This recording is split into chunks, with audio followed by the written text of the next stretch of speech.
stop to help someone stranded at night in the middle of nowhere, because sometimes the person you help isn't the one in danger. Let me tell you a story that never left that lonely highway. It started with a decision so small it barely felt like a choice. Kyle Morgan, 32, was a logistics manager from Austin, Texas. That night, he'd stayed late at the office reviewing freight schedules and missed the chance to fly out to his parents' ranch in Lubbock. So instead, he threw a duffel in the back seat of his Honda Civic, grabbed a gas station coffee, and hit the road around 10:15 p.m. He figured he'd get there by 2 or 3 a.m. at the latest. He wasn't worried. The highway was his comfort zone, quiet, dark, predictable. At least it used to be. The first 2 hours passed uneventfully. Kyle had music playing, windows cracked. Nothing but the faint scent of asphalt and cedar in the air. Somewhere past the town of Giddings, the radio lost its signal. He switched to Spotify, but it buffered endlessly. No service, typical for that stretch of road. Then, just as the clock on the dash ticked to 12:47 a.m., he saw someone up ahead. A man standing on the shoulder, waving a single arm in the air, not frantically, but purposefully, like he expected to be seen. Kyle's first instinct was to pass him. That's what most people would do. But something about the man's stance, his stillness, made Kyle hesitate. The guy looked maybe 50, wearing dusty jeans and a plaid shirt. His truck, a rusted-out red Dodge, was parked a few yards behind him with the hazard lights blinking faintly in the dark. Against his better judgment, Kyle slowed down and pulled over. The man approached quickly but without urgency. He didn't ask for help. He just said his phone was dead and his wife was waiting in the truck. Flat tire, no signal. Kyle offered him his phone. The man didn't take it.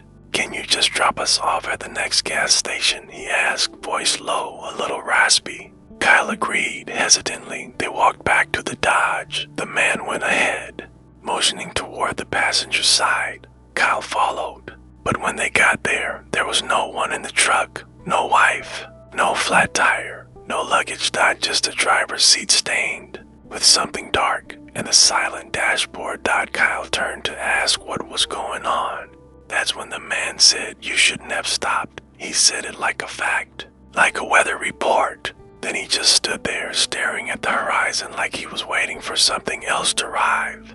Kyle backed away slowly, trying not to provoke anything, though he didn't know what he was even afraid of. He got back in his car, locked the doors, and drove fast. It took him 20 minutes to stop shaking, another 30 to see another building. He pulled into a dusty, single-story motel with a flickering neon vacancy sign. It looked abandoned, but there was someone at the front desk, a woman in her 60s, with a tired expression and a radio playing some old country tune. She didn't ask for ID, just slid a key across the counter and said, "You're not the first to come running from that stretch of road." Kyle didn't ask what she meant. He didn't want to know. The room smelled like bleach and mildew. The wallpaper peeled in the corners. One of those loud, rattling air conditioners blew warm air. He locked the door, shoved a chair under the knob, and sat on the bed for a while, scrolling through his phone. No service still. He opened his messages anyway. There was a new text. No number, no name, just the message, "Thank you for the ride." Kyle froze. He hadn't given anyone a ride. The man never got in his car. He checked the door again. Still locked. Chair unmoved. He turned on the TV for background noise. It was static, loud, and harsh. Then the screen flickered. A grainy image appeared. It was him, sleeping in the bed. But he was awake, watching it. Someone had filmed him from inside the room. He checked every corner, every vent, every crack. Nothing. No camera. No hidden doors. Just that same musty silence, now thicker, heavier, like the room was holding its breath. He left before sunrise. The woman at the front desk was gone. The lobby empty.